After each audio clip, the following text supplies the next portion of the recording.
talking to my very good friend Alan Mann, and I have to say, if I could be a digital twin with Alan, then I would be well blessed. So to put all those skills with me as well would be really good. We've worked together over the last 35, 40 years on a number of occasions.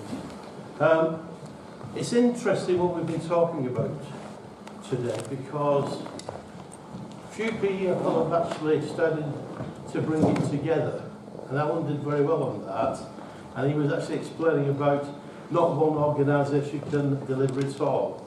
It's about teamwork, it's about collaborative working, and it's not all about BS 11,000, a collaborative standard, it's about how you do it together. So some of the things I just want to share is, if I get this right. Okay, so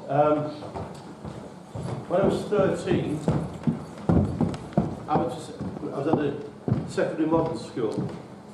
So we did subjects like woodwork, metalwork, technical drawing, surveying at the age of 13. We did not do French, German, chemistry, the more conventional subjects. So when we got to GCE, I ended up with GCEs in maths, physics, English, technical drawing and surveying, which was a real career starter for things I wanted actually to do. And to do A-levels, I needed to pass across the road to the local grammar school.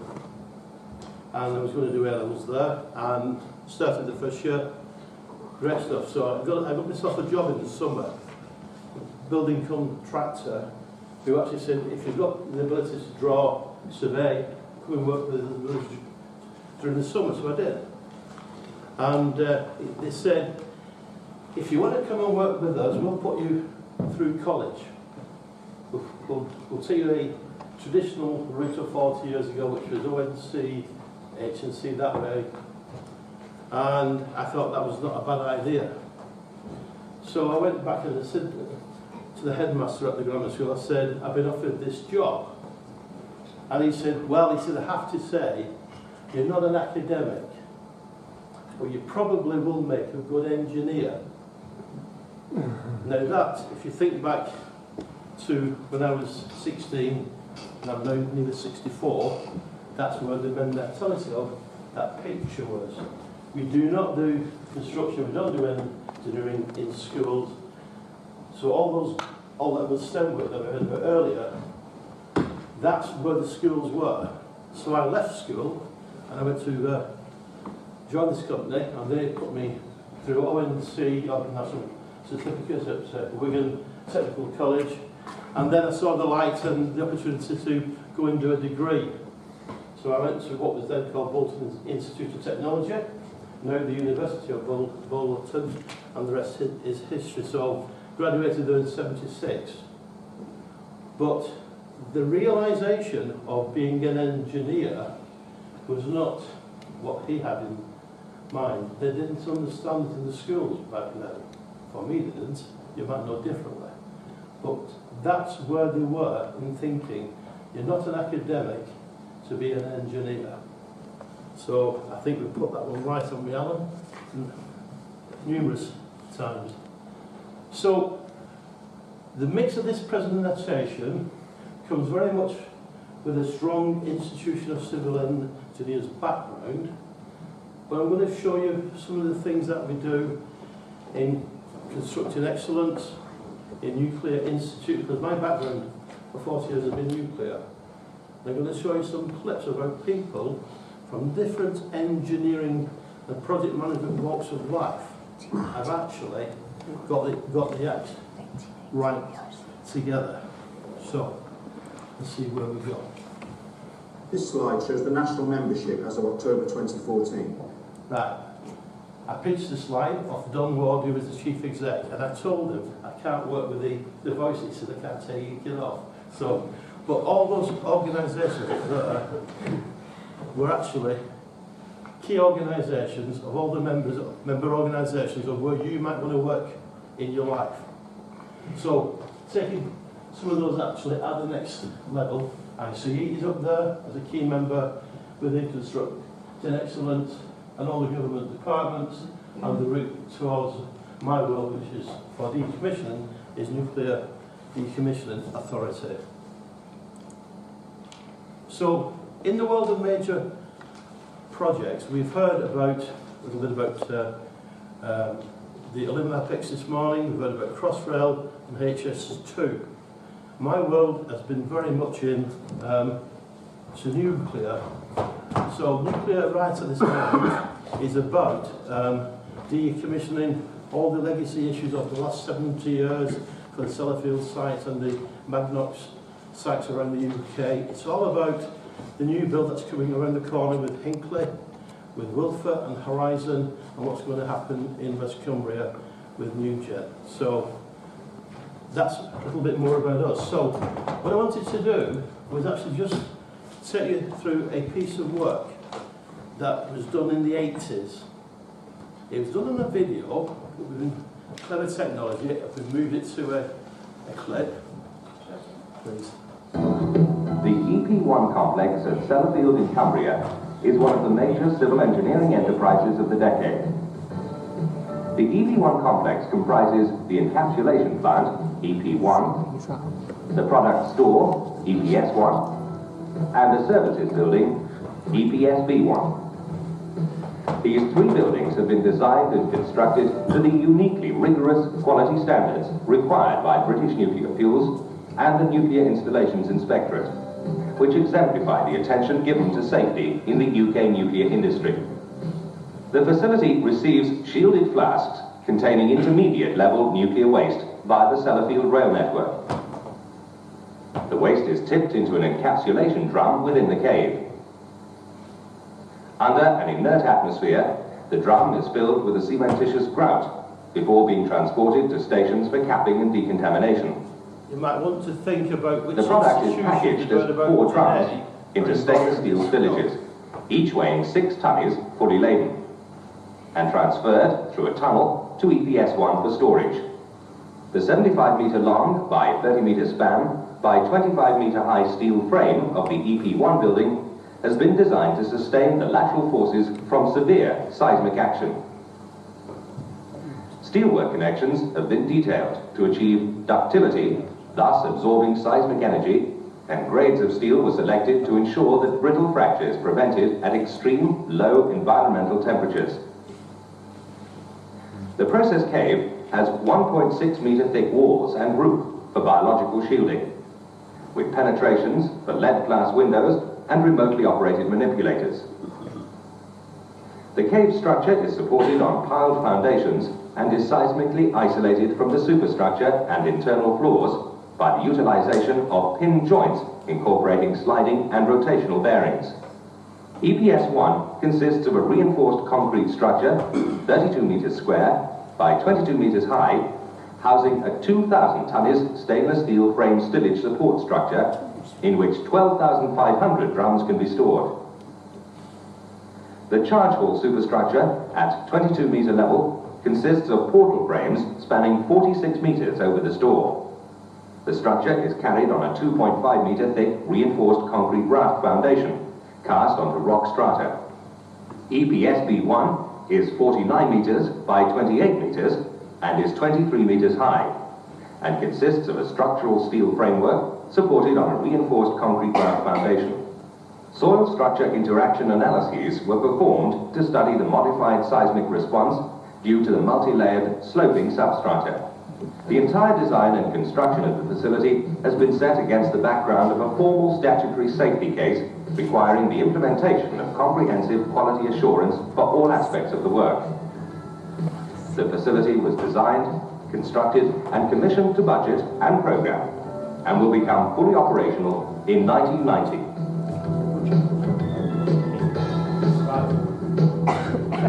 Now that's an interesting one.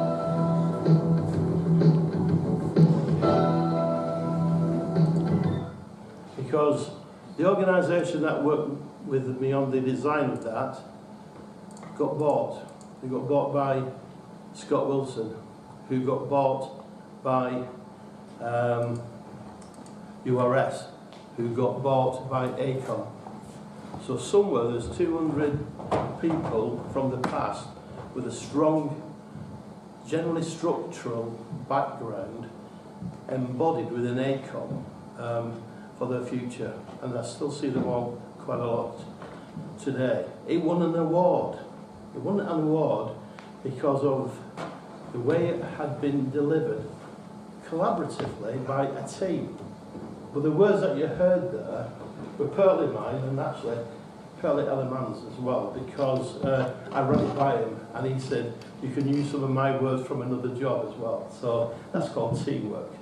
So recognition there, Alan. So how many institutions, associations that we've heard about today do you think actually built that job? You can see the civil engineers, you can see the structural, you can see the mechanical, the chemical, the process, the electrical. They're all there. Everything we've heard about today was part of that team to some extent. The project management work was actually quite mind-blowing because we had a step change in the organisation from the client, and we moved away from being functional managers and functional directors to being part of a project team. And the only way we could do it was by taking everybody out of the head office building and putting them remotely with the other part of the supply team. Didn't move them far, but it was far enough actually to create the teamwork and the team that was needed actually to deliver the job. So you can see, based on what others have spoken about during the day, where you may want to be. You could be a mechanical engineer. You can still be on that job.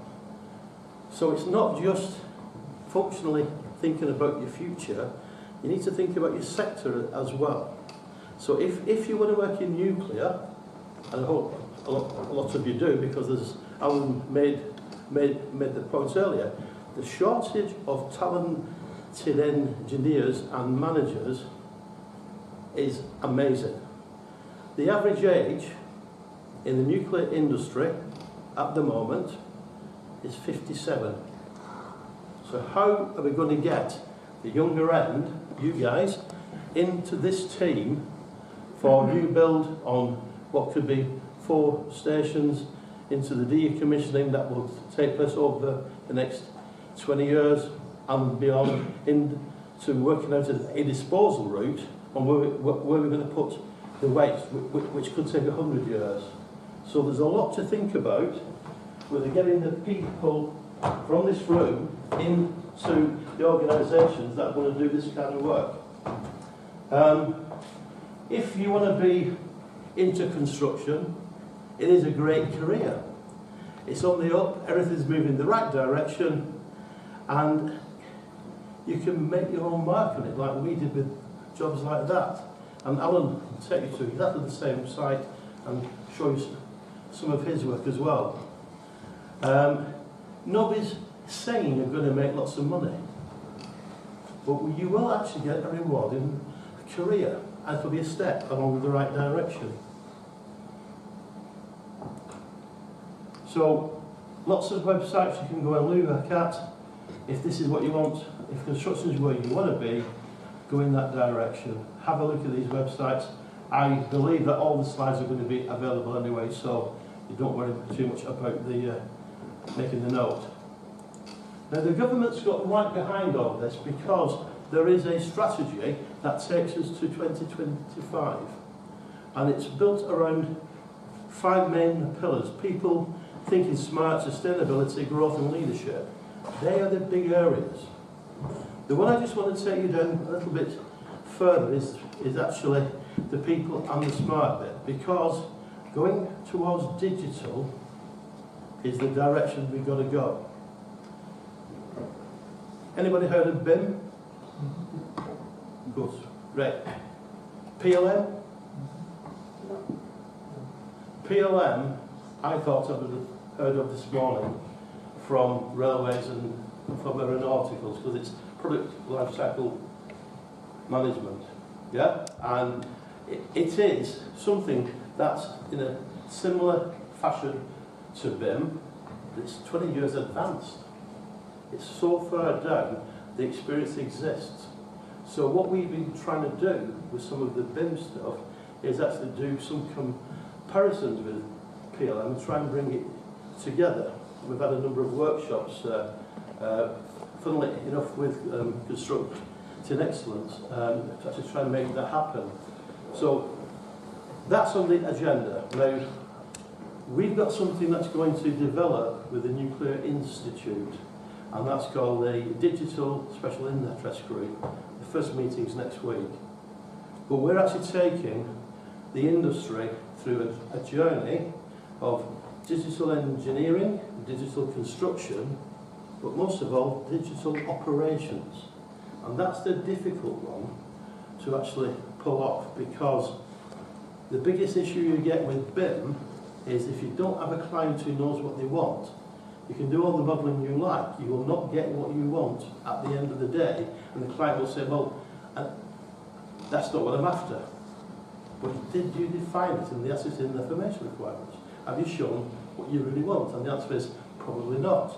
So, if I look at this moment where BIM is, we've got a number of issues. The architects have helped us come up with a digital plan of work, which is very much as the guys actually from WSP were talking about earlier. It's all about getting through the phases of work, doing all that good work right, and actually getting it to a concept stage. But if you look at that life cycle, the key area here is if you can get the business case right and the project initiation, you're well on the way actually to defining the right job. But you don't want to move in on concept till you're ready to go, because you start spending money. Now, I quite like the belief of people having tacit knowledge. I think it's great when people are intuitive enough to say, actually, I've done this before, I know where I'm going to go. But sometimes you've got to stop them, because that tacit knowledge can take you down an avenue where you don't always want to go. So you've got to push from your business case and your initiation of the project to your concept together and make sure that you've got it right. So there's a whole range of life cycle issues here, as I mentioned, going through all the way through to construct, test, commission, operate. Nuclear structures, nuclear buildings, probably take 10 to 15 years in the gestation and the construction to handover, but there's 60 years in the working. So in this 60 years, the operator, the FM people, have got to actually be very clear what they want. And if they can't tell you how they're going to run this building in that 6 years right at the start, they're missing the big opportunity of actually not getting the input in at the beginning. So it's just something to think about. So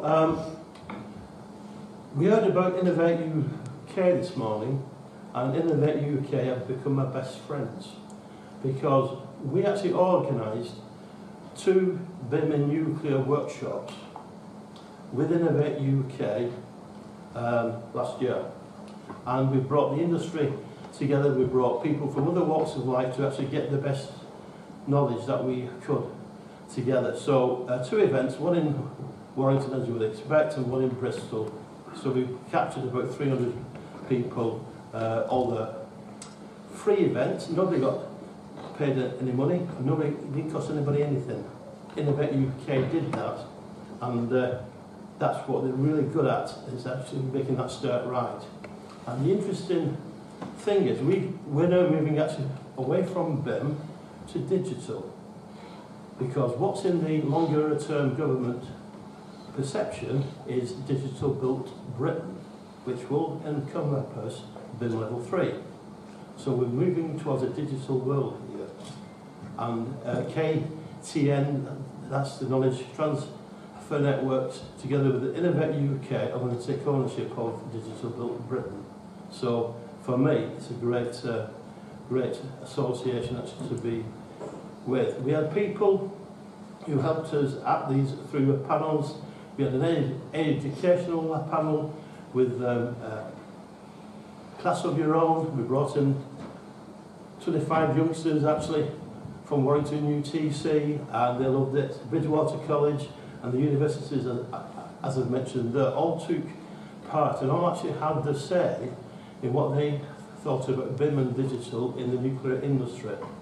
And then we actually did it a parallel with the owner-operators and the stakeholders. And we did that, and that was exactly the same. And the reason why Nuclear Institute is there is they're the ones that have said, we like where we're going here, we're going to pick this up, and we want the special interest free. But that's taken us right up to this week on Thursday. So it's all about collaboration and sharing and learning. So what did they all bring? Well, actually, in this area, one of the top structural steelwork organisations is William Hart. They are already at BIM level 2.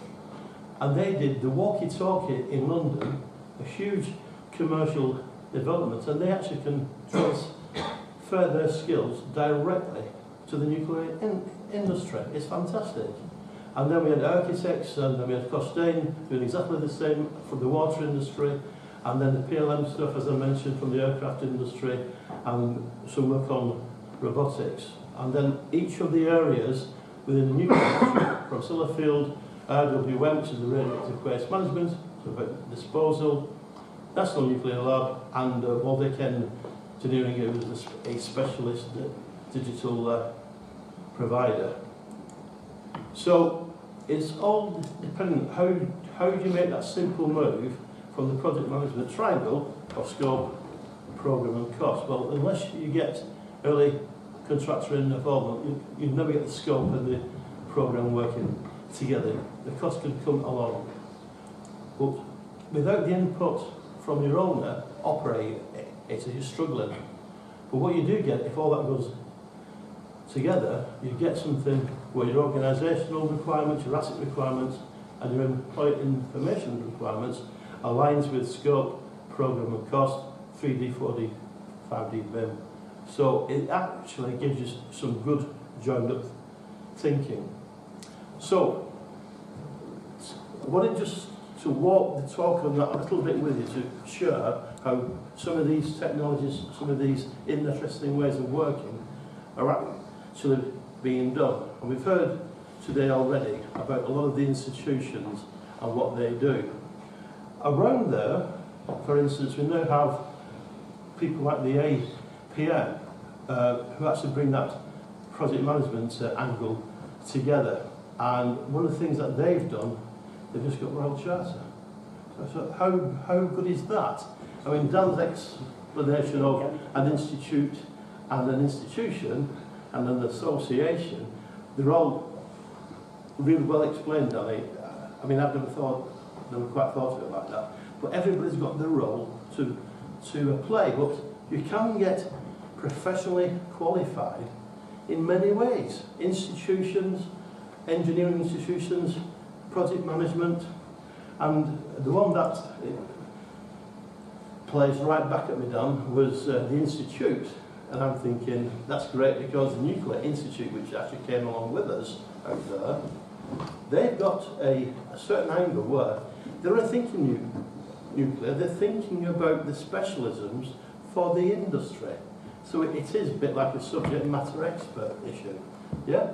So I think all that's good stuff. So I'm going to leave in here some issues of how you can actually look at joining some of these other organisations as well. And there's this Nuclear Delta, which is very important, which actually links safety and technology through the culture, is absolutely spot on. And again, these slides will show you how you can actually join these organisations. There's the benefits. So we got to Innovate UK earlier, which is really good. Just to actually reinforce that message, these are some of the areas that Innovate UK are actually working in. I think they're the same this morning of Cisco, and they're actually doing some work in here, so it's nice actually to bring this back again at the end. So if you don't want to work on engineering per se, we want to do some research, some development, here's another route in to another kind of an organisation. And they are the sectors that everybody's working on. So the big one up there actually for me that will stay up there is digital.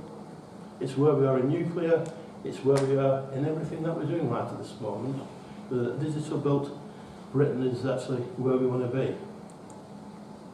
So collaborative working, as the title of this discussion actually leads us, is based on three main issues. It's common vision and leadership, it's culture and behaviours, and can we get the right processes and the tools working. That's what collaboration means, and all those institutions, all those associations and institutes have got to do this, they've got to get the mind round it. So it's a balancing act the whole way. But at the end of the day, I worked in nuclear, albeit most of my working life, so 35, 40 years. I don't actually believe that people will get the opportunity of staying in one career forever, because I think you'll want to actually move on and do something different as other things start to evolve. And I do actually think that one thing that young people should be interested in is actually having some fun. The planet, you know, fairness, fulfilment, bit of money, come on, we all need a bit of money.